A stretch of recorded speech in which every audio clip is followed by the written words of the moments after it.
dari hadapanku, hai kamu orang terkutuk. Enyahlah ke dalam api neraka yang kekal. Tak ada ke surga Yesus itu. Salam satu Tuhan. Ya, pengantar ini singkat para sahabat. Dukung semua ya sahabat-sahabat kita channel Firza News Muslim. Di like, di subscribe, di share sebanyak mungkin untuk supaya mencegah sahabat-sahabat kita di luar sana tidak terpengaruh terhadap pemurtadan. Samu, makanya kau ke neraka sama Tuhanmu. Kalau mati, kau suatu saat akan mati cuma. Ingat itu. Jangan kau hina-hina Tuhan Yesus kami. Sekarang mungkin dulu, saudara-saudara, di mana saya menghina Tuhan orang ini? Dia sendiri yang mengatakan Yesusnya kutuk. Kok jadi saya yang terdakwa gimana ini? Aduh, pare nih orang Kristen. Ente yang mengatakan Yesus menjadi kutuk. Saya katakan Yesus itu mulia. Anda mengatakan Yesus itu kutuk. Di mana Yesus dinyatakan sebagai mulia? Coba Anda baca Yohanes 17, nomor 5 atau nomor 3. Atau nomor 1, apa kata Yesus di sana? Kemuliaanku, kata beliau. Gimana dong? Bang Suma mengatakan Yesus mulia, ente mengatakan Yesus terkutuk.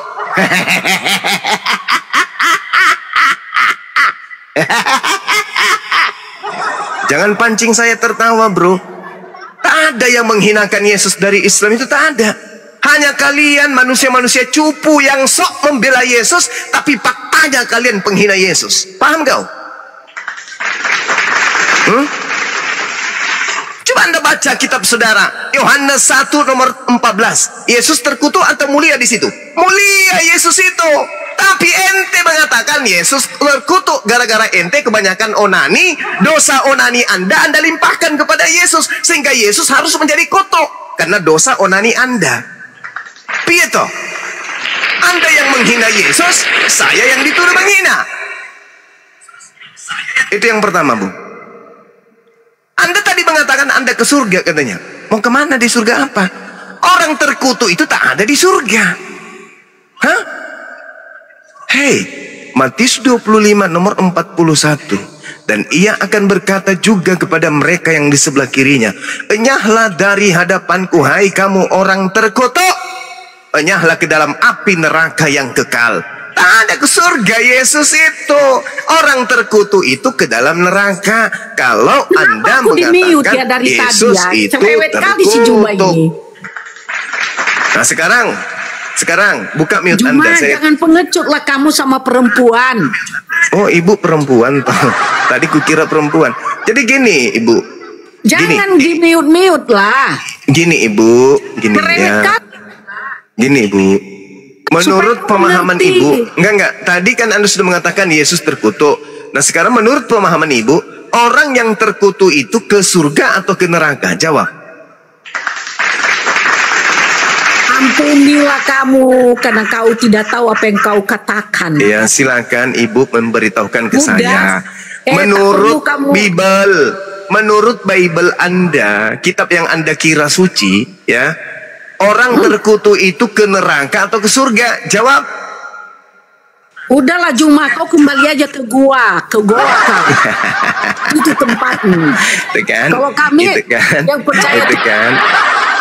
Mulai kan. Ingat ya, Bu. Ingat ya, di dalam kitab saudara, Yesus itu selalu naik ke bukit, naik ke gunung. Yesus naik ke gunung menuju kepada apa? Bukit Zaitun. Nah, kalau dia tidur di atas gunung, di mana tidur di gunung? Di pohon. Pasti di goa, Ibu. Jangan pancing saya ketawa jahat. Sudah hampir sebulan saya tak pernah tertawa. Pertanyaan Anda itu yang aneh, tahu nggak? Iya, layak tidak seorang Tuhan memiliki ibu? Sama Tuhan, kepada Tuhan itu semuanya bisa. Dia kan maha kuasa. Saya tanya samamu, layak tidak Tuhan memiliki ibu? Kepada Tuhan tidak ada yang mustahil. Tadi giliran ditanya, Tadi kita ditanya ya sama Yesus katanya. Pertanyaan saya, layak tidak Tuhan memiliki ibu? Tidak ada yang mustahil bagi Tuhan. Tidak ada yang mustahil. Berarti Tuhanmu bisa jadi setan? Tidak ada yang mustahil. Itu yang berarti bisa jadi setan? Ya terserah menurut Anda bagaimana Anda. Loh, kok jadi saya? Kok jadi saya? Anda yang mengatakan tak ada yang mustahil bagi Tuhan Anda. Apakah Tuhan Anda bisa jadi setan? Enggak gini. Ya. Tuhan Anda sepertinya tadi katanya berkualitas. Tuhan Anda tidak maha kuasa. Tadi berkualitas katanya. Kan Tuhan Anda tidak maha kuasa, makanya Anda aneh dengan hal itu. Iya, itu menurut pandangan saudara. Sekarang saya tanya, Tuhan Anda yang maha kuasa itu, Tuhan Anda bisa tidak jadi setan? Ngapain dia jadi setan? Saya tanya dulu tujuannya ngapain jadi setan? Ngapain jadi setan? Tanya. Anda mengatakan tidak ada yang mustahil. Iya benar, tidak ada yang mustahil. Tapi berarti ngapain? Tuhan Anda bisa jadi setan. Apa? Untuk berarti apa? Tuhan Anda bisa jadi setan. Untuk apa dulu? Kok jadi untuk apa? Kok jadi untuk apa? Tadi Anda berani mengatakan bahwa tidak ada yang mustahil bagi Tuhan Anda. Kenapa giliran saya tanya Tuhan Anda bisa jadi setan, Anda mengatakan, ya tanya untuk apa jadi setan? Saudara yang nggak berbobot. Kok nggak berbobot pula? Nggak berbobot. Anda mengatakan tidak ada yang mustahil bagi Tuhan Anda. Ya, konsekuensi daripada pernyataan saudara, berarti Tuhan Anda bisa jadi setan, betul?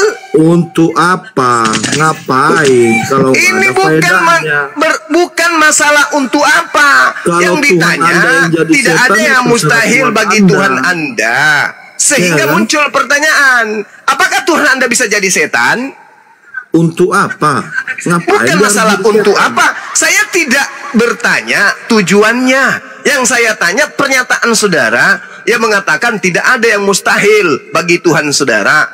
Benar. Bisakah Tuhan Anda, dengar, bisakah Tuhan Anda kemudian menjadi setan? Kalau tidak ada faedahnya ngapain? Pertanyaannya nggak berbobot. Lu. Sekarang kalau tidak ada yang mustahil bagi Tuhan Anda, bisa tidak Tuhan Anda menciptakan Tuhan baru?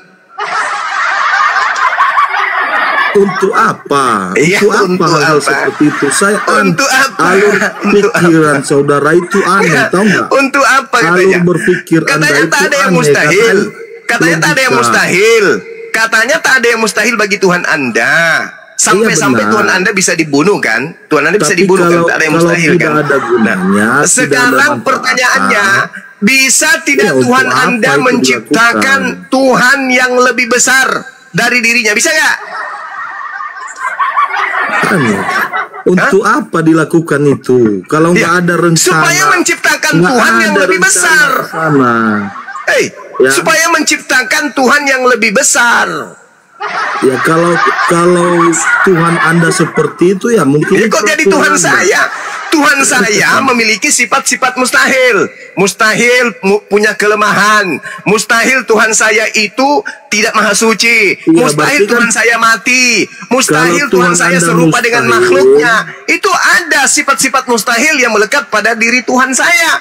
Sedangkan Tuhan Anda katakan tak ada yang mustahil. Berarti Tuhan Anda bisa menciptakan Tuhan baru yang lebih besar dari dirinya. Bisa? Bisa? Walaupun bisa, tapi tidak ada faedahnya. Jadi nggak perlu dia melakukan. Berarti itu. Tuhan Anda bisa menciptakan Tuhan baru yang lebih besar. Nggak perlu. Nggak perlu itu.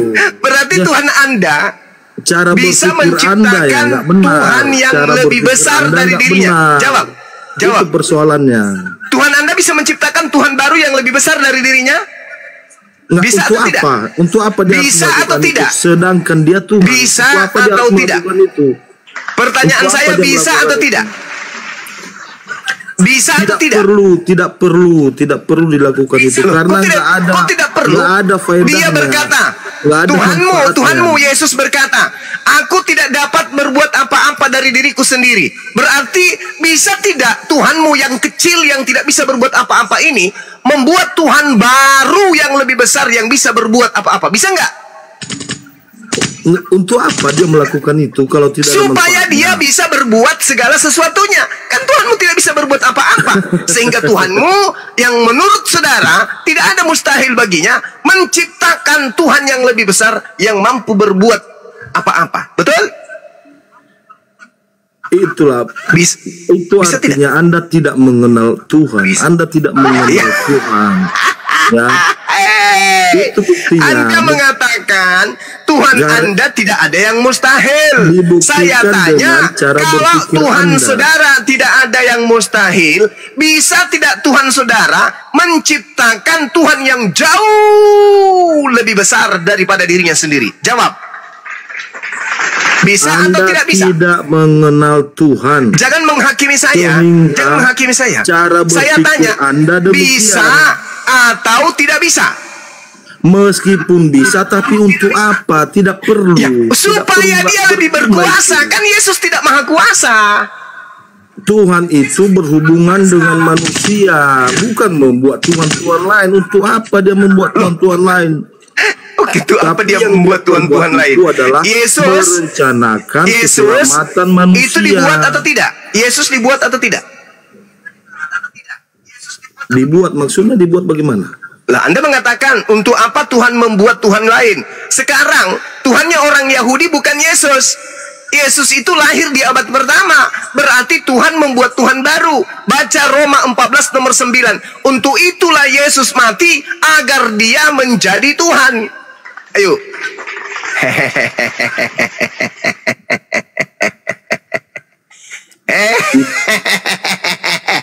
Itu kan firman yang menjadi manusia.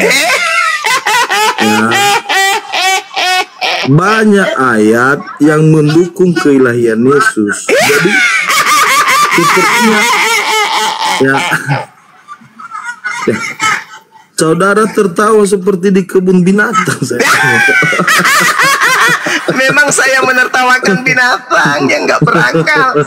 Anda mengatakan Tuhan tidak membentuk Tuhan baru. Tuhannya Yahudi bukan anak Maria. Yesus itu adalah Tuhan baru yang dihasilkan dari hasil konsili. Umat manusia. Konsili demi konsili untuk memutuskan Yesus Tuhan atau bukan. Jadi Yesus adalah Tuhan yang dibentuk. Baca Yohanes 1 nomor 14. Firman itu telah menjadi bentuk daging. Susah memang bro, susah. Ya, karena musuh Anda adalah Bible Anda. Masalahnya di sana apa? Anda Tuhan tertawa Anda sendiri, katakan, tapi tidak ada permasalahan di sana. Itu yang tadi saudara mengatakan Tuhan tidak bisa dibentuk. Tuhan tidak bisa menciptakan Tuhan baru. Betul? Untuk apa? Yang saya tanyakan, untuk apa dia melakukan itu? Ya, itu aja terus. Untuk apa? Untuk apa kau berikan cinta? Bagus itu aja terus. Suara. Untuk apa? Untuk apa? Anda yang punya pernyataan. Anda yang punya pernyataan, tidak ada yang mustahil bagi Tuhannya Kristen. Berarti Tuhan Anda bisa menciptakan Tuhan yang jauh lebih besar dari dirinya. Betul? Saudara bertanya terus itu saja, seperti orang yang tidak mengerti. Ya, seperti orang yang tidak punya logika.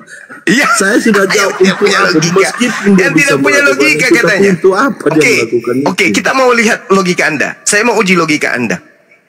Oke? Nah, menurut Ulangan 27 nomor 16, terkutuklah orang yang memandang rendah ibunya. Pertanyaan saya, Yesus memandang Maria itu sebagai ibu atau sebagai hamba? Tanya sama dia, kok tanya sama saya? Dia memandang seperti apa? Dia yang berhak menjawab itu. Loh, saya nggak bisa mewakili katanya dia. Yesus Saya itu Tuhan. Menurut Anda, dari mana Anda mendapatkan bahwa Yesus itu Tuhan? Dari mana ilmunya? Dari Alkitab. Nah, dari Alkitab. Ada nggak Alkitab menyatakan bahwa Yesus itu memiliki ibu? Ada. Nah, ada nggak Yesus di dalam Bibelmu mengatakan bahwa Maria itu adalah hamba? Bagaimana? Ada nggak di dalam Bible Anda menyatakan bahwa Maria itu adalah hambanya Yesus? Saya belum baca. Oh, saya belum baca. Inilah Kristen. Giliran ke pojok, saya belum baca. Berarti dalam hal ini Yesus tidak memandang Maria itu sebagai hambanya, tapi memandang sebagai ibunya. Nah, menurut saudara, Pantaskah kemudian Tuhan punya ibu? Dalam kemanusiaannya. Iya kan? Anda mengerti nggak dulu hakikat Yesus itu bagaimana? Dalam kemanusiaan. Dalam kemanusiaan. Maksudnya apa ini? Maksudnya apa dalam kemanusiaan? Tuhan Anda berubah menjadi manusia atau gimana ini? Telah menjadi manusia. Firman berarti Tuhan Anda yang menjadi manusia. Firman Allah yang menjadi manusia. Itu Tuhan atau bukan? Iya, Tuhan. Oh, Tuhan Anda menjadi manusia. Berarti Tuhan Anda pernah menjadi bukan Tuhan. Betul? Kenapa bisa demikian? Karena dia menjadi manusia. Tidaklah, bukan seperti itu pemahamannya. Pemahaman bagaimana Anda ceritanya? salah. Anda tadi mengatakan Tuhan Anda menjadi manusia. Gimana dong? Tuhan yang satu-satunya menjadi manusia. Berarti sudah tak ada lagi Tuhan. Karena Tuhan itu cuma satu. Iya, firman Allah itu yang menjadi manusia. Tuhan saudara satu, betul? Ya. Yang satu ini menjadi manusia. Masih ada Tuhan? Masih. Tuhan Anda berapa? Satu. Tapi sudah jadi manusia. Iya, di dalam diri manusia itu ya tetap ada Tuhan. Maksudnya gimana? Maksudnya Anda gimana? tidak memahami hakikat Yesus. Maksudnya manusia Yesus kerasukan Tuhan gitu maksudnya? Bukan kerasukan Tuhan. Lalu? Yesus kan manusia nih, betul? Iya. Yesus manusia. Lalu Tuhannya mana? Ya ada dalam dirinya. Nah, itu aku bilang berarti manusia Yesus kerasukan Tuhan, betul? Baca Lukas pasal 4 ayat 18. Ya, saya baca sama Anda. Ya. Lukas pasal 4 ayat 18. Ya. Roh Tuhan ada padaku. Oh, Roh Tuhan. Oleh sebab ia telah mengurapi aku untuk menyampaikan kabar baik kepada orang-orang miskin. Jadi itu. Jadi di dalam tubuh manusia Yesus itu ada Roh Tuhan. Roh Allah. Oh, berarti makanya siapa dia disembah sebagai Tuhan. Oke, berarti jadi siapa yang ada pada berarti siapa yang ada pada dirinya Roh Tuhan, maka dia Tuhan gitu. Untuk ayat ini ya seperti itu dulu. Oke. Kejadian 6 nomor 3. Firman Tuhan berkata, Rohku tidak selamanya berada di dalam diri manusia. Ya. Berarti roh Tuhan, rohku tidak selamanya dalam diri manusia. Berarti roh yang ada dalam diri manusia, roh siapa? Berarti roh yang ada dalam diri manusia, roh siapa? Rohnya. Rohnya siapa? Rohnya Tuhan. Rohnya siapa? Nah, berarti seluruh manusia ini adalah Tuhan gitu? Tidak, karena roh itu bukan diurapi, mereka tidak diurapi. Ya. Roh yang di ayat ini adalah roh yang diurapi oleh Allah sendiri. Jadi berbeda saudara. Jangan salah memahami. Ya, jangan salah memahami. Ya. Nah ini yang saya bilang dari ketawanya aja yang besar. Ketawanya aja yang besar, tapi nggak bisa memahami. Rupanya segini ilmunya si Zuma yang diagung-agungkan rupanya.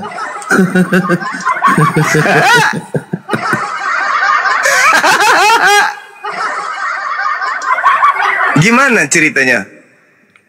Yesus manusia, Tuhan Anda jadi manusia, Tuhan Anda satu jadi manusia. Oh tidak, rohnya Yesus yang Tuhan. Kenapa bisa? Karena rohnya adalah roh Tuhan. Nah, Kejadian 6 nomor 3, Tuhan berfirman, rohku tidak selamanya di dalam diri manusia. Rohku, berarti roh yang ada pada diri manusia itu adalah roh Tuhan. Kalau berdasarkan pernyataan saudara barusan, tubuh Yesus adalah manusia, rohnya Yesus adalah roh Tuhan, sehingga Yesus adalah Tuhan. Berarti seluruh manusia yang ada pada dalam dirinya berupa roh itu adalah roh Elohim, berarti menurut pernyataan saudara, seluruh manusia adalah Elohim. Apa yang muncul pernyataan saudara? Saya tidak menyampaikan seperti itu. Kita akan berbeda dengan Yesus. Saya tidak menyampaikan seperti itu. Ya. Di mana logika sehat saudara membantah Bible saudara, membantah logika saudara sendiri? Tuhan Anda satu jadi manusia. Apakah Tuhan Anda sudah tinggal hilang? Tidak. Mana Tuhannya? Ya roh yang ada pada diri Yesus. Saya katakan berarti manusia kerasukan Tuhan. Oh tidak. Kenapa bisa? Karena rohnya sendiri yang datang kemudian kepada Yesus. Kejadian 6 nomor 3, ternyata roh Tuhan adalah roh yang hinggap pada setiap diri manusia. Gimana dong? Ini dalil, bukan asumsi. Saya sudah menyampaikan tadi bahwa roh Tuhan yang ada pada Yesus adalah roh yang telah diurapi. Oh, jadi berbeda. Bagaimana ceritanya roh diurapi, Bung? Ajari saya. Iya, bisakah roh itu diurapi? Karena Allah sudah memberikan rencana tersendiri. Tadi bilangnya tidak berkualitas. Kok jadi kamu turun level kayak gini, rendah kali? Yang diurapi itu jasad biologis yang diminyaki. Yesus memang diurapi, diminyaki dia. Seperti Harun, Daud, Salomo, semua diurapi. Sama seperti Yesus. Yang diurapi bukan rohnya, tapi yang diurapi adalah jasadnya, biologisnya. Berarti yang Tuhan adalah biologisnya Yesus. Coba Anda baca Kolose 2 nomor 9. Jangan Anda bawa-bawa rohnya saja yang Tuhan. Kolose 2 nomor 9, dari ujung rambut sampai ujung kuku, semua jasad Yesus itu adalah Tuhan Anda. Gimana dong? Katanya berkualitas. Iya. Kan tidak ada permasalahan di situ. Oke, berarti Anda sudah akui kan? Ayat yang saudara sebutkan itu tidak membantah, tidak menyangkal berarti Yesus. Jadi apa persoalan di sana? Oke. Berarti Tuhan Anda yang satu. Anda saja yang mempersoalkannya. Oke. Sekarang Tuhan Anda satu kan? Satu.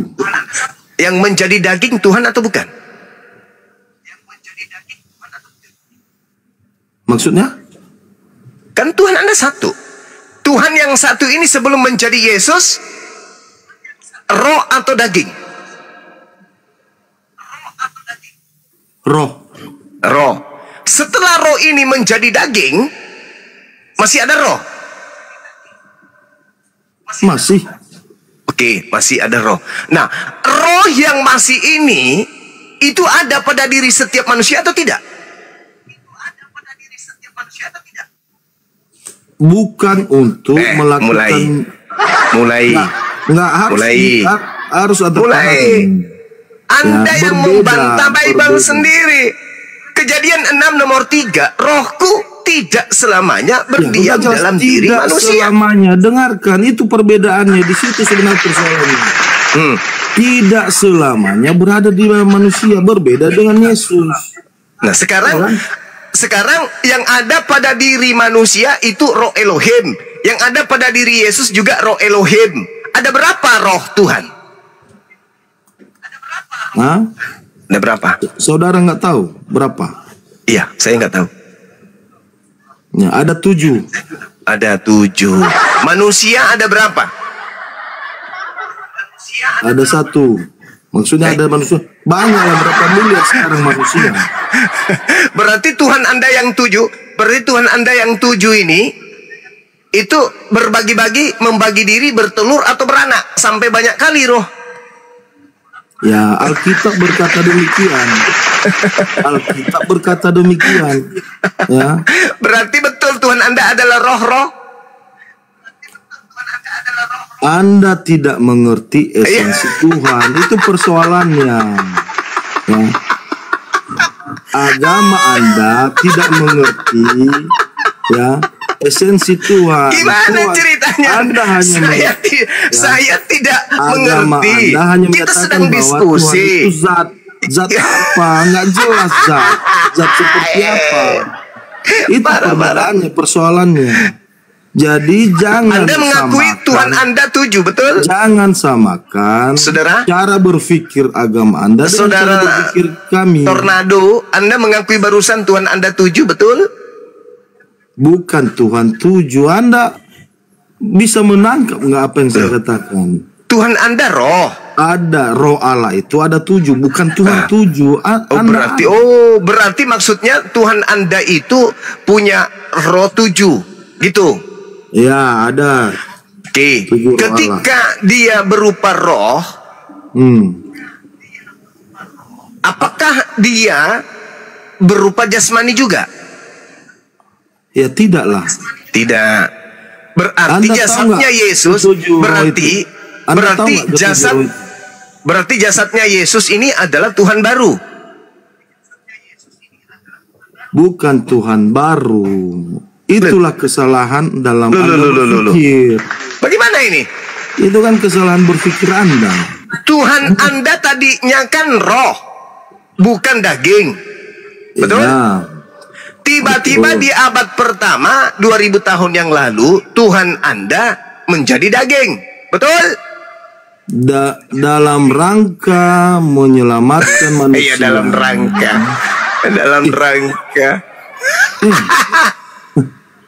Iya, atau ya firman Allah itu kan menjadi manusia. Apa persoalan di sana? Jadi Tuhan Anda menjadi daging. Firman Allah itu menjadi manusia. Gimana ceritanya ini? Tahu? Yang menjadi daging ini apa? Tuhan atau bukan? Firman Allah yang menjadi manusia. Tuhan atau bukan? Ya bagian dari Allah itu, bagian dari Allah. Tuhan atau bukan? Bagian dari Tuhan lah. Tuhan atau bukan? Yang mananya? Yang mananya yang Tuhan? Dagingnya Yesus. Dagingnya Yesus. Yesus itu ada manusia dan juga Tuhan. Nah, ini kemanusiaannya Yesus ini murni manusia atau dia adalah tadinya Tuhan menjadi manusia?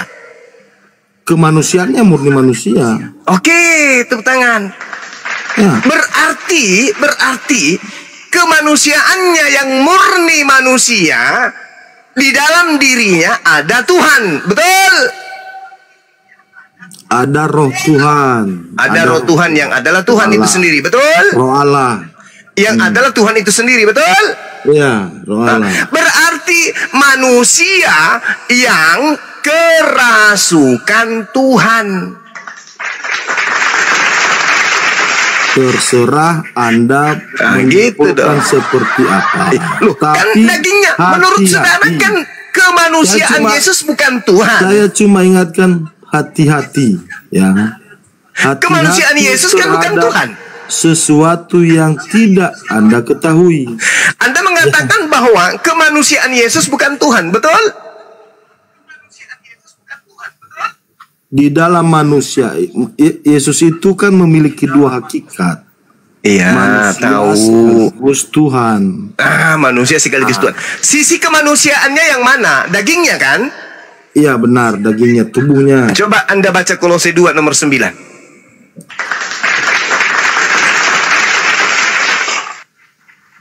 Boleh baca? Silakan. Ya, ada apa dengan Kolose? Baca aja dulu, Bang. Ya, bentar. Ya. Kolose 2 ayat 9.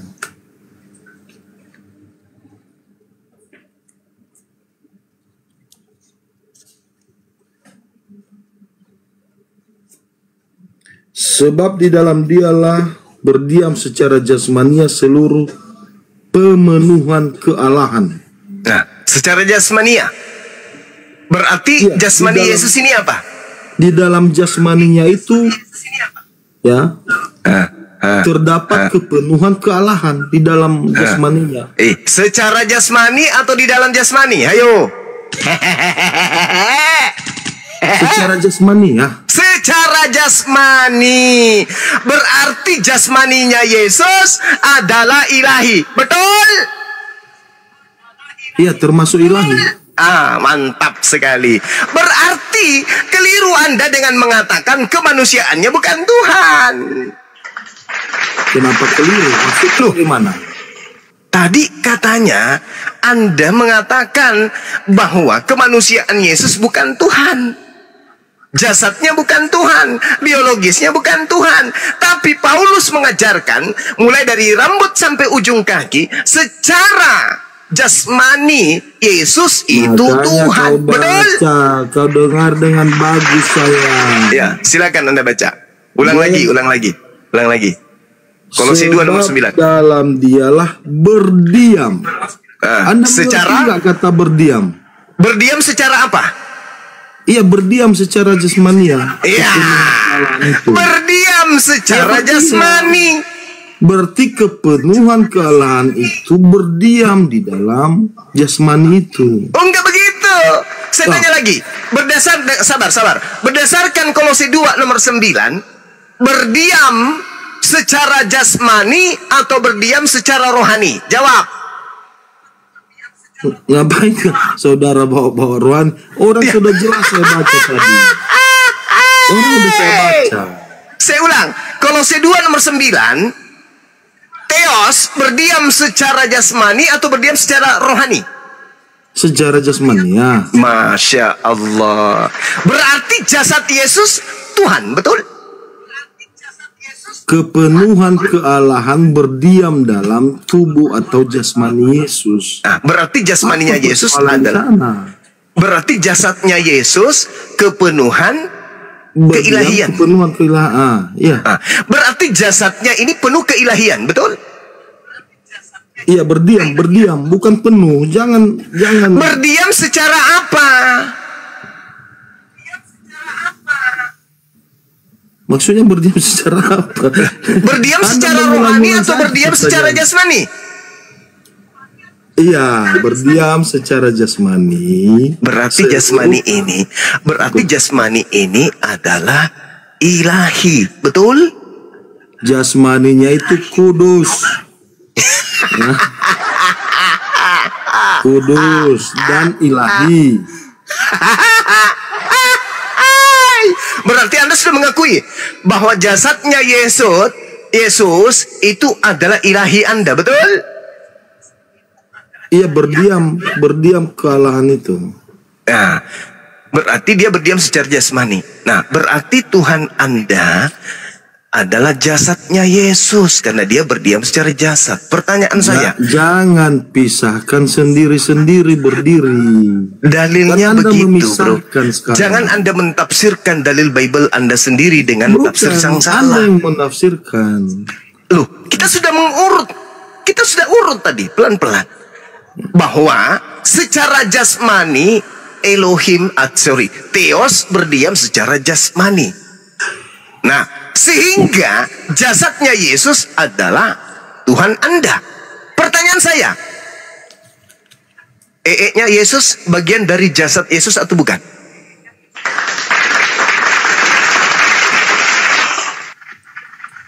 Tidak penting. Ya.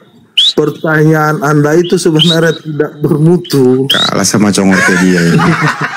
Itu persoalannya. Jasadnya Yesus memproduksi tai. Pertanyaan saya, tai Yesus bagian daripada jasadnya Yesus atau bukan? Tanya sama Quranmu. Ya. Boleh nggak saya mengatakan bahwa Kristen menyembah tai? Boleh nggak? Itulah cara berpikirnya ya. Oh, no. Saya bukan memberi satu kesimpulan. Kita mengurut tadi Kolose 2 nomor 9. Secara jasmani, jasad yang adalah Tuhan Anda memproduksi tai. Pertanyaan saya, betulkah Kristen ini mempertuhankan tai? Jangan musuhi Bible, Bang. Itu Bible, Bang. bukan saya. Keilahian Yesus lah yang kita sembah, keilahiannya. Keilahian itu berdiam secara apa? Keilahian berdiam secara apa? Membuat pertanyaan-pertanyaan yang nggak bermutu. Keilahian berdiam secara apa? Secara jasmani. Jasmani memproduksi tai. Pertanyaan saya, betulkah Kristen ini menyembah tai? Jawab dong. Nggak berarti tingkat keilmuan Anda hanya sepanjang tai, rupanya hanya sebesar tai. Bukan. Sembahan saudara yang selevel tai.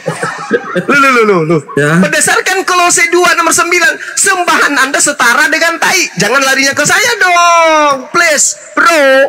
Ini kita berbicara mengenai konsep ketuhanan, bro. Jangan larinya ke saya, bro. Takut saya, bro.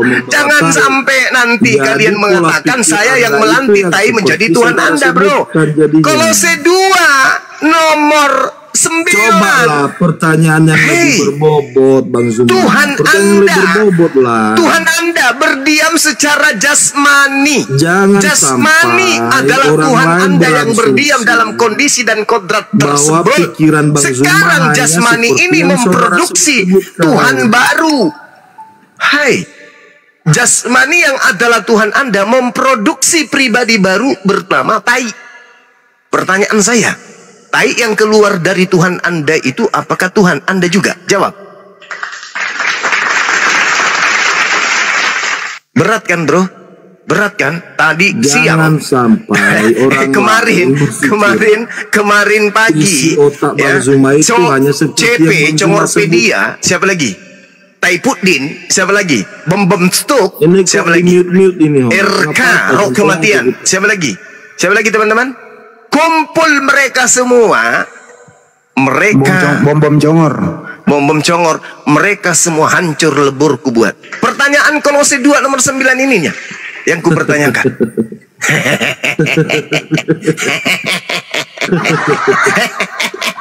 Bang Zuma.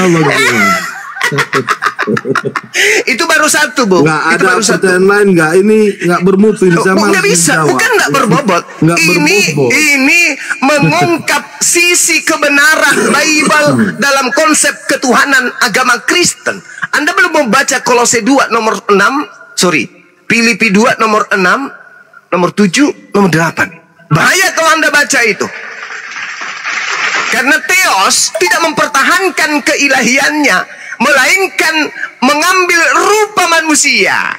Berarti Theos tidak mempertahankan ketuhanannya, keilahiannya, kedewaannya, melainkan menjadi manusia. Berarti yang menjadi manusia ini adalah Tuhan Anda. Sebagai manusia dia memproduksi Pertanyaan saya yang tadi, apakah Tuhan Anda tak ada mustahil bisa menciptakan yang maha besar? Ternyata yang diciptakan Tuhan Anda yang tak mustahil, menciptakan tai. Pertanyaannya, tai-nya Tuhan Anda itu maha besar atau tidak? Bahaya kalau tai maha besar. Dalil, Bung. Makanya Al-Quran mengatakan, wa iyad'una illa syaitanan marida. Yang mereka sembah hanyalah makhluk, hanyalah setan yang terkutuk. Ayo, Yesus tak pernah menyembah. Yesus tidak pernah mengajarkan menyembah dirinya. Karena Yesus murni adalah manusia. Hanya sebatas tai. Bagaimana saudara, bukan saya loh. Bagaimana kita bisa berdiskusi kalau Bible, Paulus yang mengajarkan itu. Hei, jangan tuduh saya. Paulus yang mengajarkan itu. Kok jadi saya yang terdakwa ini? Yang tersangka kok jadi saya ini, Bang Handi? Gimana ceritanya? Macam nggak ada ayat lain yang bisa. Gue sarankan lebih baik kok ambil jurus mundur daripada malu. Kenapa jadi Bang Suma yang jadi terdakwa ini?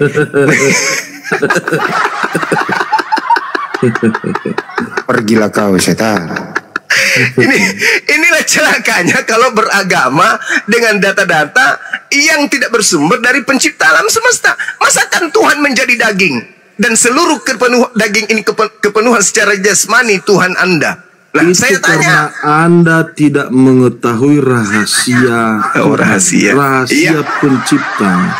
Justru karena saya tidak mengetahui rahasia itu, dan Anda yang mengetahui rahasia itu, berarti Anda menyembunyikan rahasia bahwa sembahan Anda itu memproduksi kemudian Tuhan baru, namanya EX.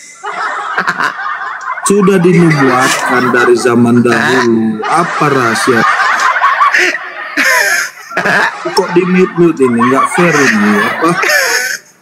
Gimana ini Bang Zuma? Kok di mute? Sebenarnya ditanya baik-baik bro. Apakah semua anggota tubuh Yesus itu adalah Tuhan? Katanya tidak ada yang mustahil. Berarti tadi masih bagus, Tuhan Anda bisa jadi setan. Ini sekarang sudah sampai pada taraf Tuhan bisa jadi tai. Astagfirullahaladzim, ya Allah ya Karim. Ampuni hambamu ini ya Allah. Ampuni hambamu ini ya Allah. Saya hanya menyadarkan saudara-saudara Kristen saya. Tak ada tujuan saya untuk menghina ataupun menghujat. Karena ini berdasarkan dalil, bukan apa-apa. Kalau saya ngarang itu baru dikatakan menghujat. Ini murni dalil. Kolose 2 nomor 9. Ada dalil taik di situ. Bang Zuma ini mengada-ngada aja. Gimana ceritanya nih? Mana ada dalil tai? Di Quran pun nggak ada Quran. Jangan khawatir tentang tai, Bung. Anda boleh berkaca ke Keluaran 29 nomor 14, Bung. Membakar tai sapi nebus dosa, menggantung tai di atas salib menghapus dosa. Kalau itu yang menjadi dasar pijakan, coba Anda bercermin ke Keluaran 29 nomor 14. Membakar tai sapi sebagai penebus dosa, menggantung tai manusia sebagai penebus dosa. Selevel kan? Level kan? Berbicara mengenai tai kan? Itu bukan membahas tentang Yesus, hubungannya dengan Yesus. Yesus penebus dosa kan? Kemana-mana. Yesus penebus dosa. Keluaran 29 nomor 14, tai sapi penebus dosa. Sama kan?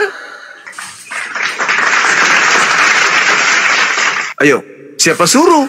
Siapa suruh jadikan Yesus sebagai penebus dosa? Kalau di agama lain, Yahudi, penebus dosa itu binatang. Digerek, disembeli binatang itu dengan tainya pun dibakar. Keluaran 29 nomor 14. Yesus dengan tainya digantung, atau sebelum Yesus digantung di atas tiang salib, dibedah dulu perutnya, dikeluarkan tainya, atau digantung bersama dengan tainya. Pikirkan itu. Tuhan kok bertai?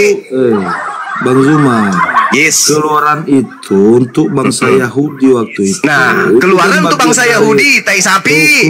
Oke. Dan diberikan kepada Nabi Musa. Galatia 3 nomor 13 untuk Kristen. Cocoklah itu. Yesus punya perut, sapi punya perut. Tai yang ada pada sapi Keluaran 29 14 nebus dosa. Baca Keluaran 29 14. Kalau otaknya cuma tai, nggak usah ditunjukkan kali kepada kayak ini bahayanya. Ini bahayanya.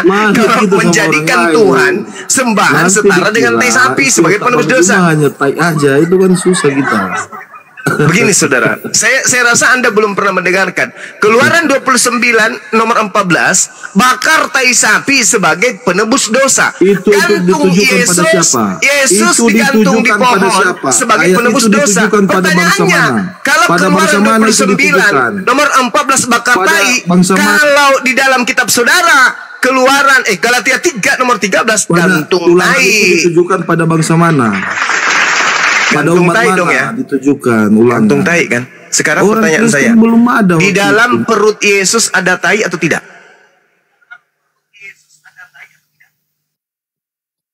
Mana saya menjawab ini di mute pula saya. Aduh. Ya, di dalam perut Yesus itu ada EE atau tidak? Hah? Di dalam perut Yesus ada EE atau tidak? Periksa sendiri lah. Periksa sendiri.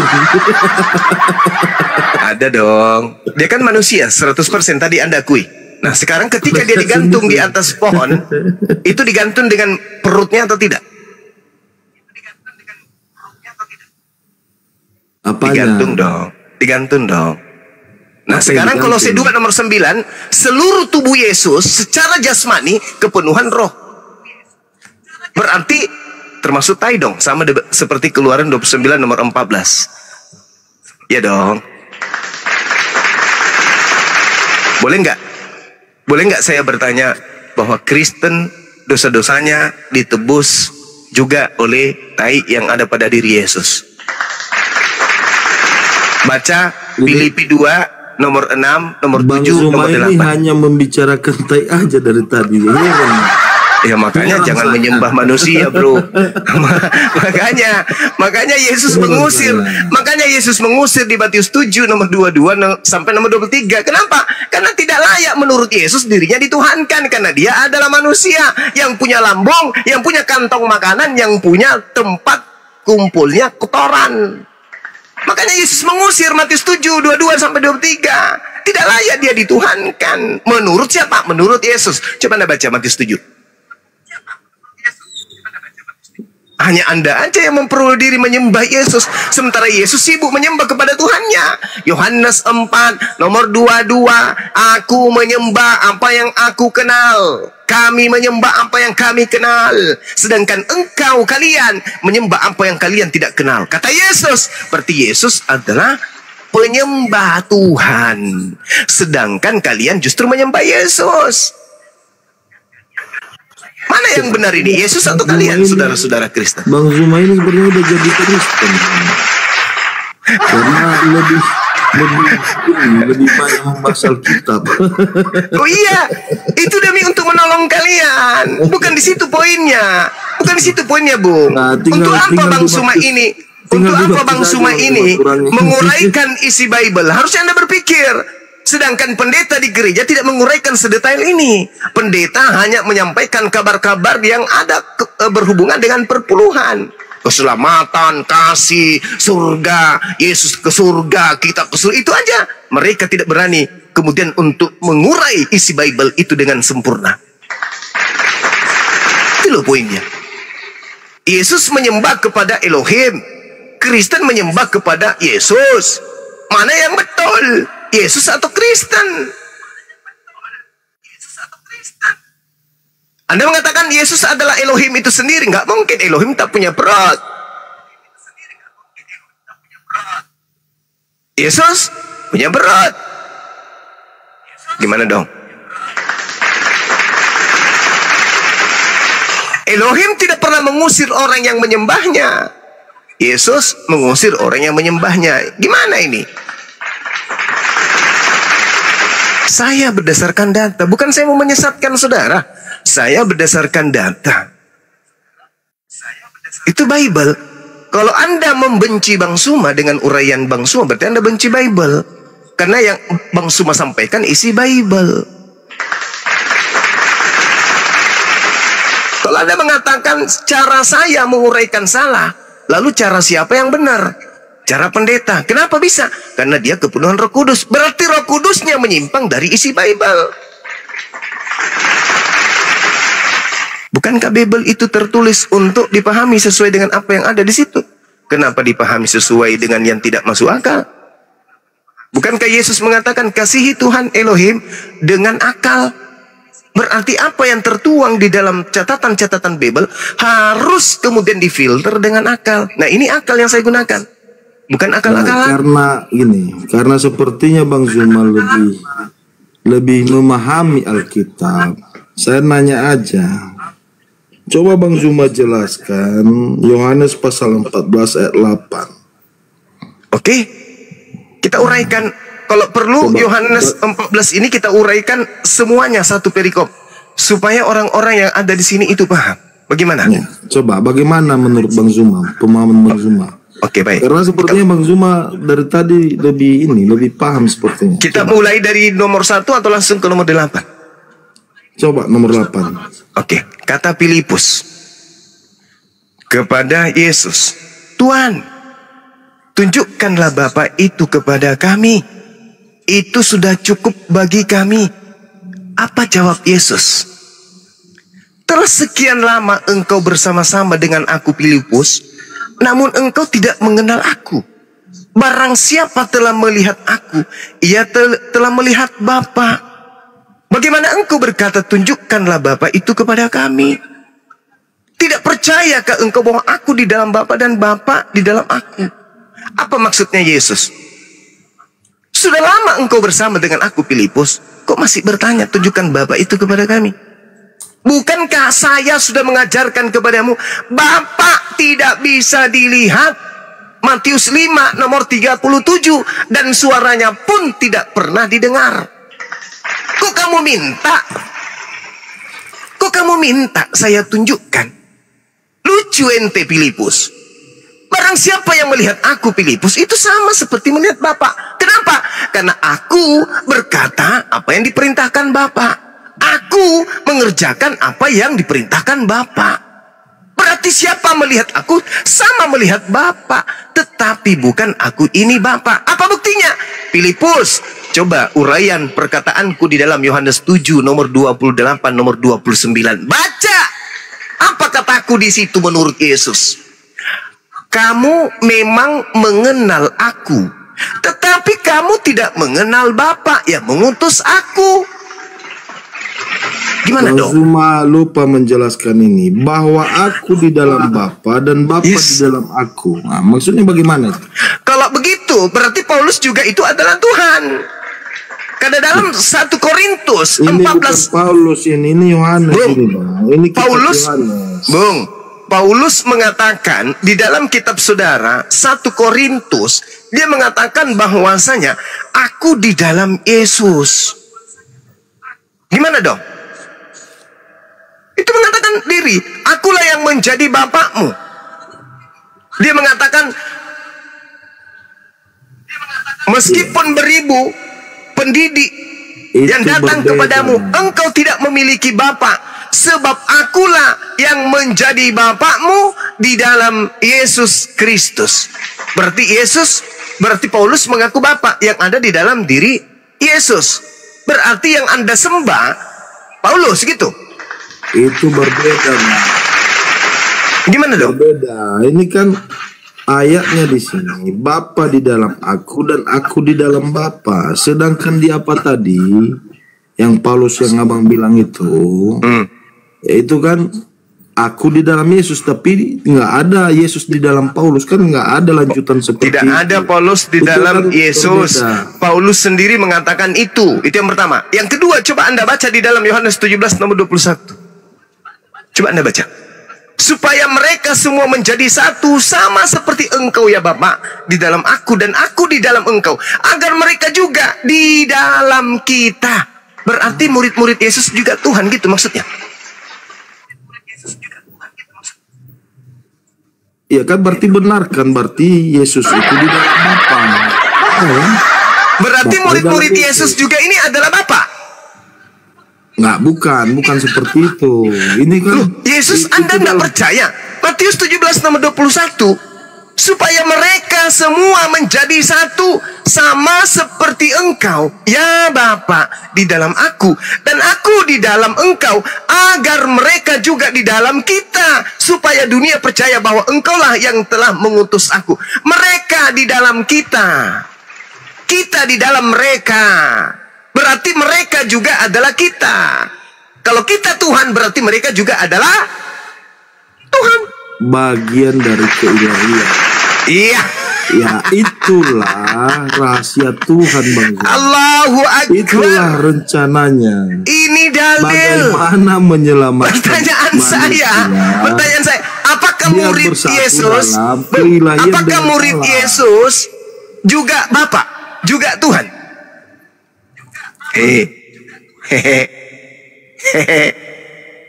Ya, biar ya umat manusia itu bersatu dalam keilahian dengan mulai ngaco.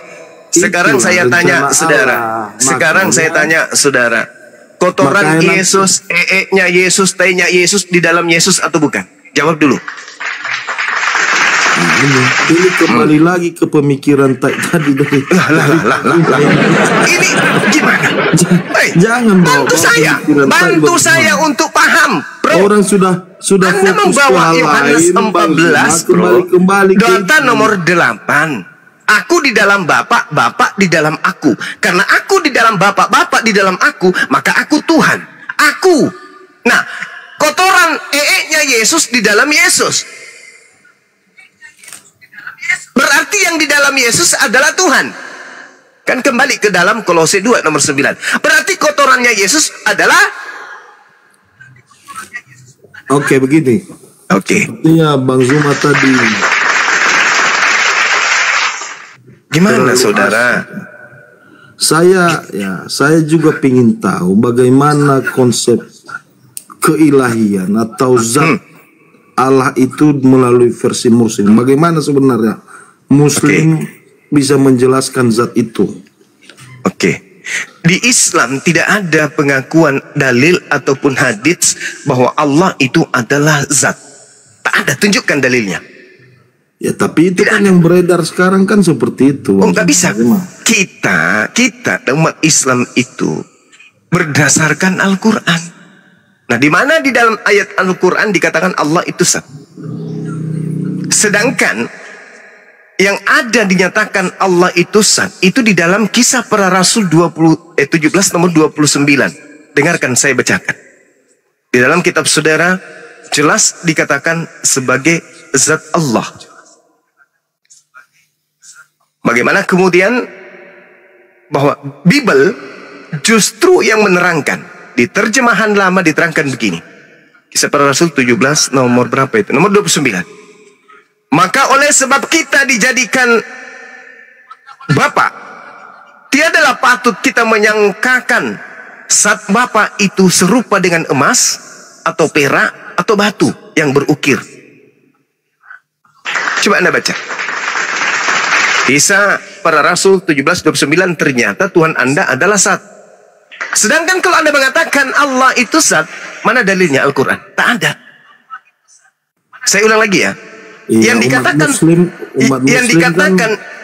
yang dikatakan Tuhannya zat itu Kristen berdasarkan Kisah Para Rasul 17:29. Saya bacakan lagi sekali lagi. Maka oleh sebab kita dijadikan oleh Bapa, tiadalah patut kita menyangkakan zat Bapa itu serupa dengan emas. Berarti zat Bapa. Berarti Bapa itu zat. Menurut Bible. Kisah Para Rasul 17 nomor 29. Nah, Yesus itu berupa zat. Zat padat, zat cair, zat gas. Coba suruh Yesus kentut. Berupa gas. Cuma sekarang membantah kepercayaan Muslim selama ini yang menyatakan bahwa Tuhan itu zat, begitu. Tidak ada orang Islam, tidak ada orang Islam yang percaya, yang mengimani Allah itu zat. Nggak ada. Lah, coba ceritakan bagaimana. Jadi menurut Muslim itu bagaimana? Allah itu laisa kamitslihi syai'.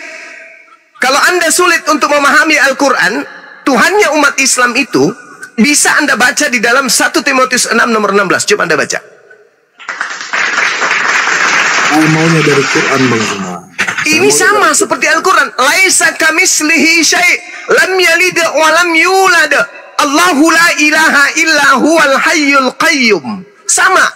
1 Timotius 6 nomor 16. Dialah satu-satunya yang tidak tersentuh oleh kematian, bersemayam dalam terang yang tak terhampiri. Seorang pun tidak pernah melihat dia, dan dari memang manusia tidak dapat melihat dia. Baginya hormat kuasa yang kekal. Amin. Jangan membawa-bawa ya keilahian Bapa itu ke ini, ke Muslim kan berbeda. Gimana sekarang ceritanya? Versi Muslim itu seperti apa? Jadi menurut saudara, keilahian Bapa, keilahian Elohim Tuhannya Yahudi jangan dibawa ke Tuhan yang maha suci lagi maha tinggi di Islam, tapi bawalah ke Kristen yang Tuhan punya tai gitu. Saya nanya versi Islam itu bagaimana? Allahnya saudara, Islam itu seperti apa? Coba jelaskan. Al-Quran mengatakan Allah itu subhanahu wa ta'ala, maha suci, maha tinggi. Yesaya 57 nomor 15, Elohim itu maha suci, maha tinggi. Sama.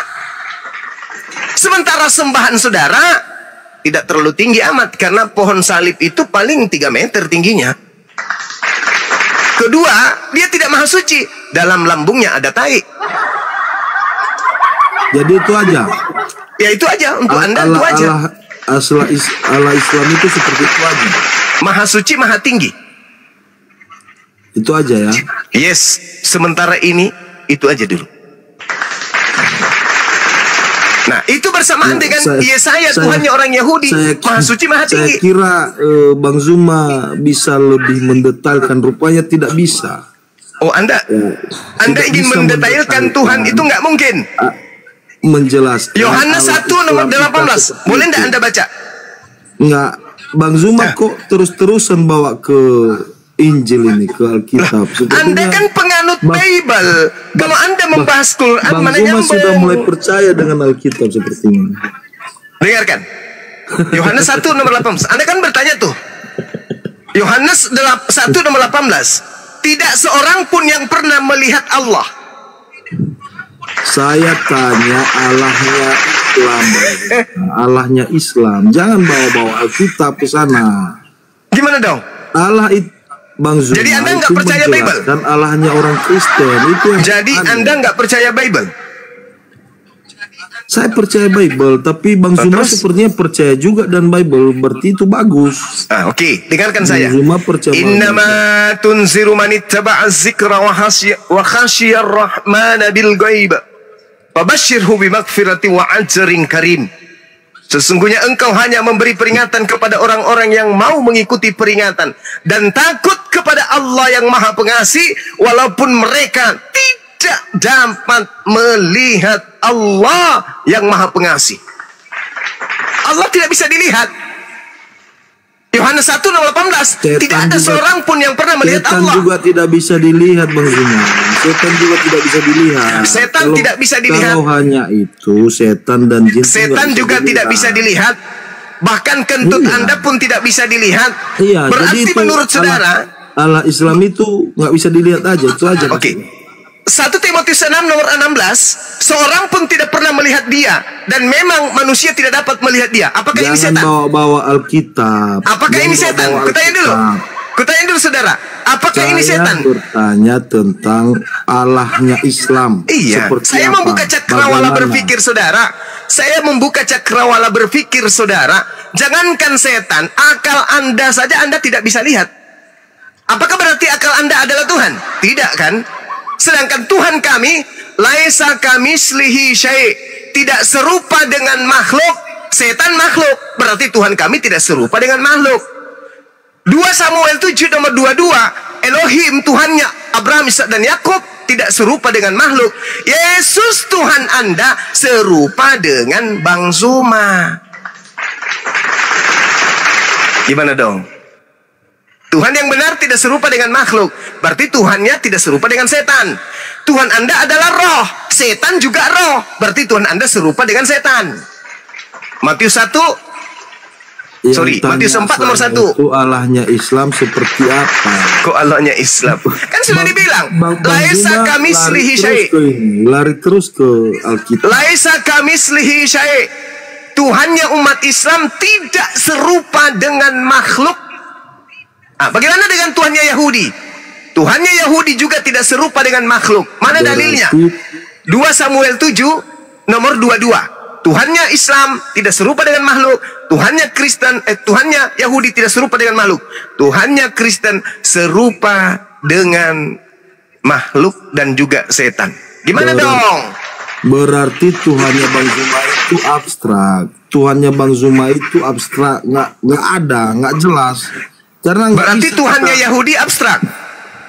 Ya, bukan. Saya bertanya tadi tentang Bang Zuma. Iya, saya kembalikan kepada Bible yang Anda genggam. Di dalam Bible yang Anda genggam dikatakan Tuhannya Yahudi tidak serupa dengan makhluk. Gimana dong? Allahnya Islam itu tidak pernah berkomunikasi dengan manusia.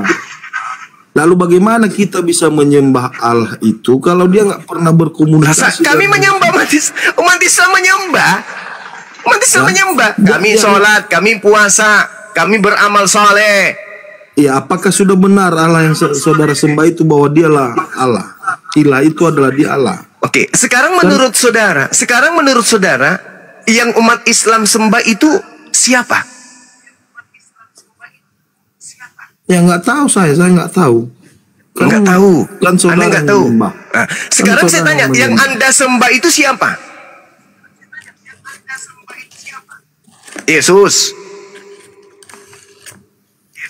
kan? makhluk yang bertai itu kan yang Anda sembah. Saya tadi bertanya tentang sesembahan Bang Guna. Saya kan sudah menjawab, Bung.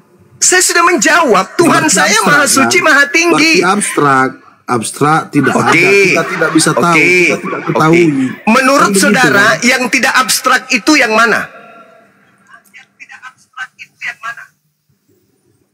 Ya inilah semua yang bisa kita berinteraksi ya. Tidak abstrak. Berarti yang bisa dilihat itu tidak abstrak. Nggak hanya dilihat. Tapi ya kita bisa berinteraksi, berkomunikasi. Panca indera bisa memahami keberadaannya panca indera. Kalau melihat kan hanya mata, hanya salah satu panca indera kan. Baik. Nah, kalau begitu adanya, tolong tunjukkan wujud Tuhannya Yahudi. Tuhan yang disembah Yesus lah. Ada? Bisa tunjukkan kepada saya? Tuhan yang disembah Yesus, yang Yesus sebut Bapak yang di langit, yang di surga, yang di langit. Bisa Anda tunjukkan kepada saya? Bentuknya seperti apa? Saya bertanya tadi tentang ini, ilahnya Bang Zuma. Saya sudah mengatakan Tuhan saya, Bung, tidak serupa dengan makhluk. Laisa kamislihi syai'. Tuhannya Yahudi, Yeremia 10 nomor 6, tidak serupa dengan makhluk. Lalu bagaimana Anda bisa mengenalnya Bang Zuma? Bagaimana Anda bisa mengenalnya dan menyembahnya? Baik. Sekarang begini, Bung. Menurut saudara, pencipta alam semesta ini maha melihat atau tidak?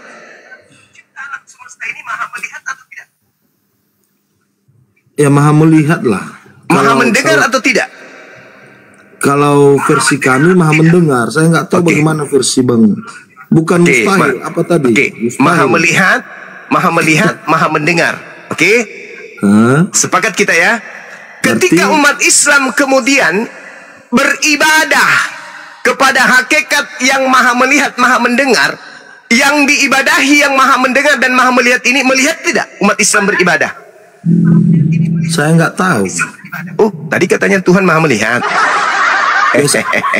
Ya kan belum tentu yang saudara sembah itu kan belum tentu Tuhan. Lalu yang mana yang kami sembah? Ada nggak wujud sembahan kami? Mana saya tahu. Ya kan. Makanya saya minta penjelasan. Makanya saya minta penjelasan. Dengarkan. Ketika umat Islam itu beribadah, Allahu Akbar, Allah yang maha besar. Kira-kira Allah yang maha besar ini melihat atau mendengar? Atau tidak mendengar? Atau tidak melihat kami? Ketika kami menyatakan itu, Allahu Akbar. Wahai engkau Allah yang maha besar. Kira-kira Allah yang maha besar melihat kami atau tidak? Ya nggak tahu saya Bang Zuma. Loh, tadi katanya Tuhan itu maha melihat. Gimana ini? Tuhan Kristen maha melihat. Di mana dalilnya Tuhannya Kristen maha melihat? Orang dia menciptakan segala sesuatu. Tolong tunjukkan dalilnya Tuhannya Kristen maha melihat. Dia sebagai pencipta. Bung, saya minta dalilnya Tuhannya Kristen bernama Yesus itu maha melihat, itu di mana dalilnya? Ya orang dia sudah menjadi manusia pun masih saudara pertanyakan. Bagaimana? Apa yang terjadi? Sudah menjadi manusia saja masih saudara pertanyakan. Apa yang terjadi dengan saudara? Tolong tunjukkan dalilnya di mana Tuhan Anda disebut maha melihat. Tunjukkan dalilnya. Kalau Al-Quran, Innallaha ya'lamu ghaibas samawati wal ardh wallahu basirum bima ta'malun. Sesungguhnya Allah mengetahui apa yang gaib di langit dan di bumi. Allah maha melihat apa yang kamu kerjakan. Tolong tunjukkan dalilnya di kitab saudara Yesus maha melihat. Jadi malu saya, Bang. Jadi ketika umat Islam menyembah Allahu Akbar, wahai dikau yang maha besar. Tuhan kami yang maha melihat tidak perlu turun jadi kucing, tidak perlu turun jadi bayi, prot, nggak perlu. Karena Tuhan kami itu maha melihat. Yang tidak maha melihat itu yang perlu datang. Aku pingin ke sekolahnya si Fulan. Kenapa? Aku mau melihat kira-kira anak saya kerja apa ya hari ini di sekolahnya. Kenapa dia harus pergi ke sekolah? Karena dia tidak maha melihat. Tuhannya umat Islam tidak perlu pergi ke sono. Karena Tuhan kami maha melihat. Itu baru Tuhan. Itu kan klaim Islam aja. Itu kan klaim Muslim maha melihat. Sekarang jangan berbicara klaim. Sekarang menurut saudara. Sekarang menurut saudara. Bung, pernah berinteraksi dengan umatnya. Itu persoalannya. Gimana Anda bisa itu belum pernah berinteraksi dengan umatnya. Bagaimana ceritanya? Jadi hanya klaim aja, klaim maha melihat, maha besar. Tapi nggak bisa dibuktikan, Bang Zuma, nggak bisa dibuktikan. Bagaimana ini, Bu? Pernah berinteraksi dengan umatnya. Waduh, bagaimana ini? Sedangkan Tuhannya umat Islam itu dikatakan, walaqad khalaqnal insan wa na'lamu ma tuwaswisu bihi nafsuh wa nahnu aqrabu ilaihi min hablil warid. Dan sungguh aku Allah telah menciptakan manusia dan mengetahui apa yang dibisikkan oleh hatinya, dan aku lebih dekat kepadanya daripada urat lehernya sendiri. Itu Tuhan yang kami sembah. Tuhan kami lebih dekat daripada urat leher kami. Apa buktinya? Kami umat Islam tidak mengetahui apa yang ada dalam tenggorokan kami. Seperti apa uratnya, tersusun seperti apa. Klaim saja, itu kan klaim saja. Oke, sekarang menurut saudara, menurut saudara Tuhan itu maha mengetahui atau tidak? Maha mengetahui. Tuhan kalau yang Tuhan saya maha mengetahui. Tuhan, tidak ada dalilnya Yesus maha mengetahui, Bung. Jangan kotori mulut Anda dengan kebohongan. Tak ada dalilnya. Nah, sekarang ketika umat Islam menyatakan dirinya menyembah esensi yang maha tahu, yang kami sembah itu yang maha tahu atau yang bukan? Ya saya nggak tahu kok. Lucu. Kalau Anda bertanya, Anda menyembah Yesus. Pertanyaannya, apakah Kristen menyembah yang maha tahu? Menyembahlah. Yang maha tahu. Namanya siapa? Nama maksudnya? Namanya Tuhan Anda yang maha tahu itu siapa?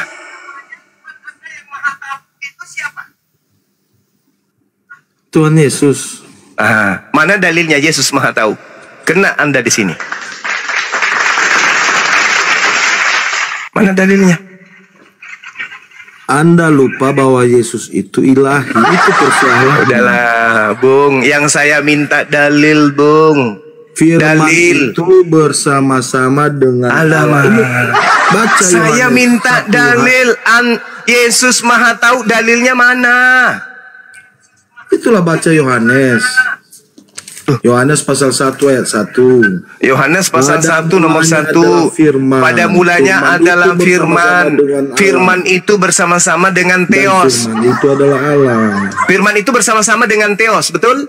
Iya. Theos itu artinya apa?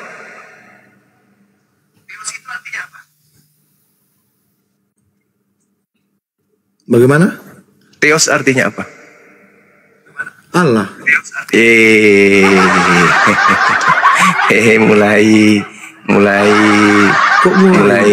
Mulai ngaco. Kok mulai? Maksudnya bagaimana? Allah itu bahasa apa, Bang? Maksudnya? Allah itu bahasa apa? Kan saya tanya, Theos bahasa Indonesianya apa? Allah lah. Allah sendiri bahasa apa? Bahasa Indonesia. Anda bisa berikan saya bukti? Ya cari di Kamus Besar Bahasa Indonesia. Silakan Anda baca sekarang. Dan baca dan jujur. Buka KBBI, Allah adalah, silakan, saya tunggu. Tidak usah buka kamera. Anda buka KBBI sekarang, Allah adalah, silakan. Bahasa Indonesia atau bahasa apa itu? Buka KBBI. Bisa buka KBBI? Tidak usah buka kamera. Buka, baca dengan jujur. Silakan. Enggak, saya nggak ada KBBI di sini, Bang. Saya tidak minta Anda cari KBBI. Di Google Anda baca Allah sama dengan ya, yang saya tahu bahasa Indonesia kan orang sering disebut bahasa Indonesia. Yang Anda tahu KBBI dulu dong. Allah KBBI. Silakan Anda ketik atau KBBI sama dengan kata Allah. Nanti akan keluar itu. Benar enggak Allah itu bahasa Indonesia?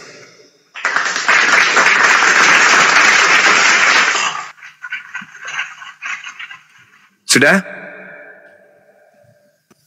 Anda sudah buka? Ya, bagus. Nih, Kristen kalau mau belajar bagus. Berarti dia akan waras.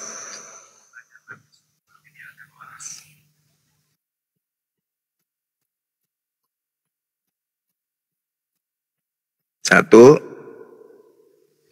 dua, tiga, empat, lima, 6, 7, 8, 9. Apa dari bahasa Arab maksudnya ini? Ya, coba. Di situ di KBBI Allah adalah Tuhan. Tuhan dalam bahasa Arab. Theos dalam bahasa Indonesia, bukan Theos dalam bahasa Arab yang saya tanya. Theos dalam bahasa Indonesia apa? Theos dalam bahasa Indonesia? Iya.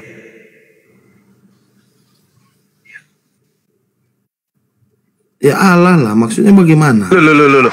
Anda tadi membaca Allah adalah nama Tuhan dalam bahasa Arab. Yang saya minta Theos dalam bahasa Indonesia. Sudah diadopsi ke dalam bahasa Indonesia. Dari mana? Dari mana ilmunya? Dari mana ilmunya? KBBI sudah menjelaskan Allah adalah nama Tuhan dalam bahasa Arab.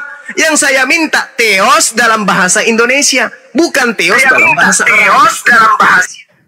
Coba terangkan ke saya, coba. Menurut KBBI, menurut kitab Anda, Theos artinya dalam bahasa Indonesia apa?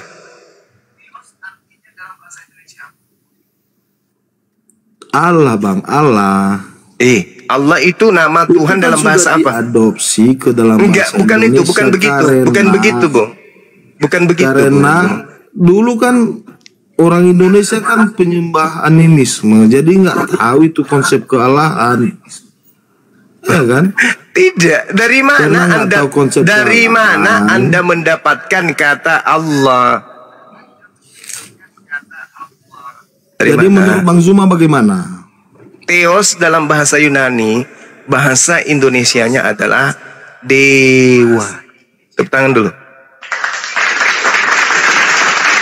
Dari mana sekarang itu sumbernya? Coba Anda ketik aja terjemahan Theos itu apa dalam bahasa Indonesia. Nah, terus? Berarti jelas pada mulanya adalah firman. Firman itu bersama-sama dengan siapa? Dengan Theos. Yohanes 1 nomor 14. Dan Theos itu, dewa itu menjadi apa? Menjadi daging. Siapa daging ini? Yesus. Berarti yang Anda sembah dewa atau anak dewa. Oh, jadi itu ke sana Bang Zuma arahkan gitu.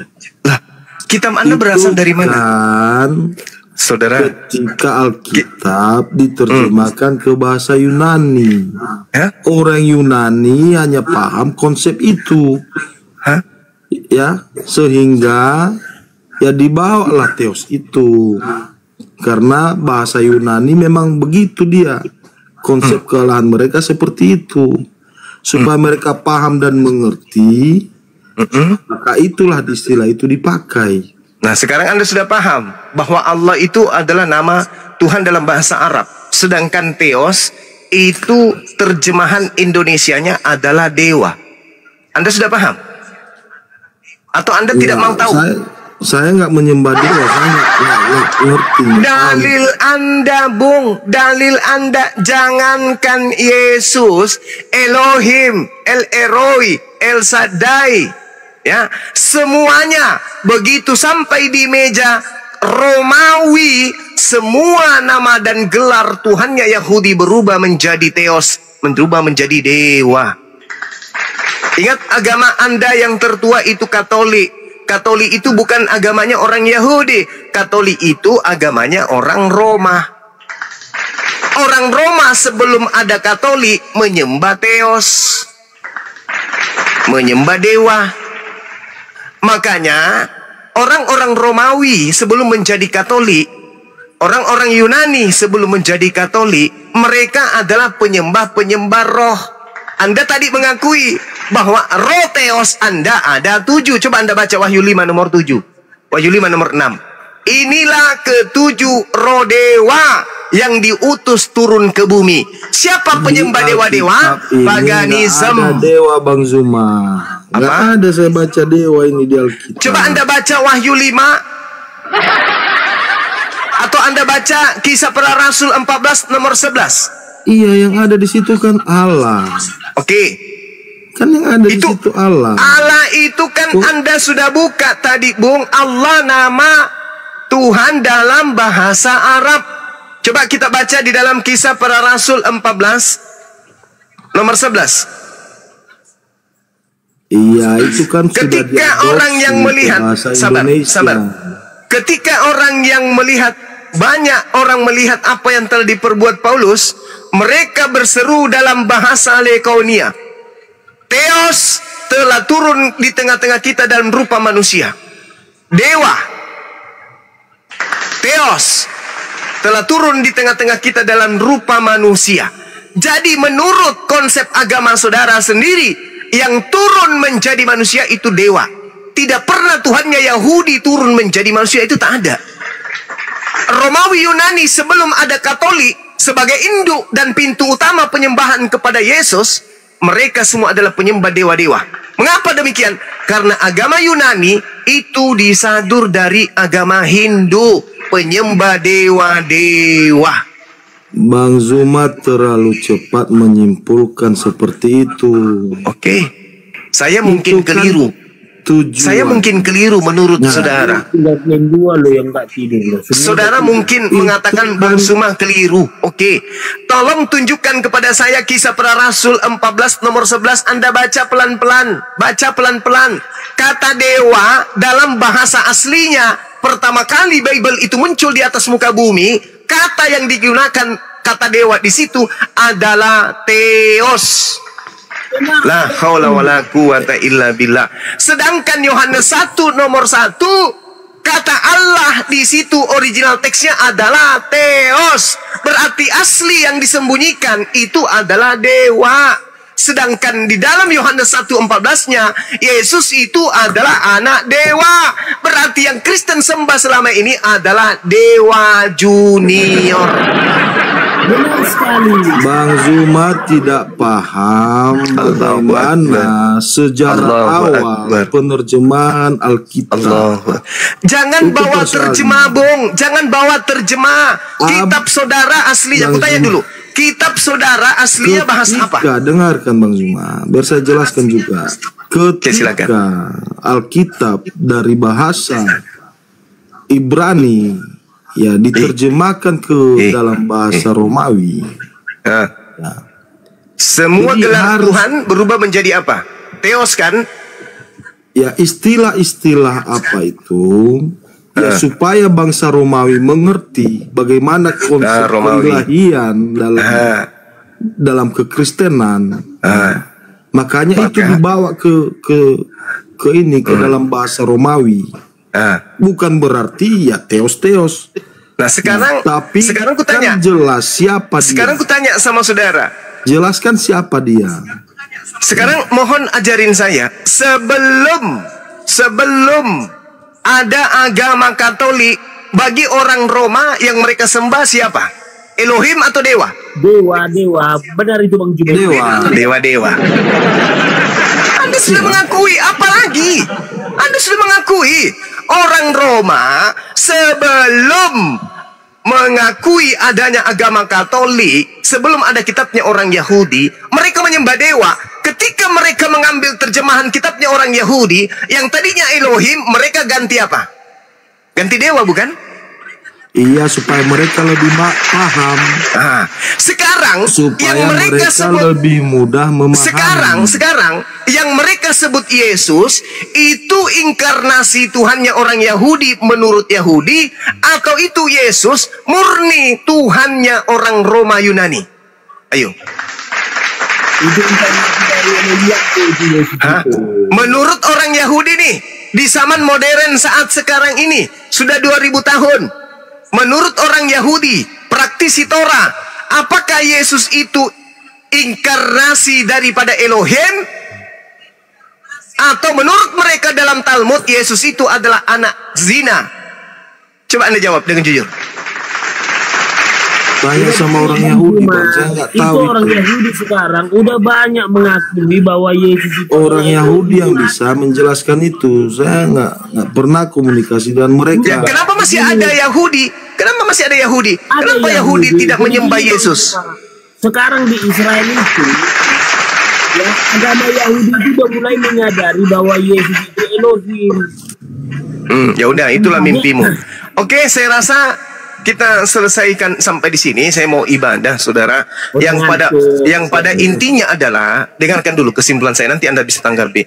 Kesimpulan saya adalah, yang kalian sebut tadi Tuhan jadi apapun, Tuhan bisa menjadi apapun, tak ada mustahil bagi Tuhan, Tuhan Anda bisa jadi setan, Tuhan Anda menjadi tai, dan seterusnya. Itu sebenarnya konsep yang Anda petik dari buah pengajaran Barat, tidak berasal dari pengajaran Yesus. Kalau Yesus mengajarkan, apa kata Yesus? Yohanes 17:3, hidup kekal itu adalah mereka mengenal Engkau satu-satunya Tuhan. Satu-satunya Tuhan yang benar. Siapa satu-satunya Tuhan yang benar ini? Menurut Yesus, Sang Bapa yang tidak bisa dilihat, tidak bisa didengar, yang tidak dikenal oleh orang Yahudi. Mana dalilnya? Yohanes 7 nomor 28-29. Catat itu dan pelajari setelah ini. Nah, sekarang yang Anda katakan Tuhan itu berdasarkan surat-surat Paulus.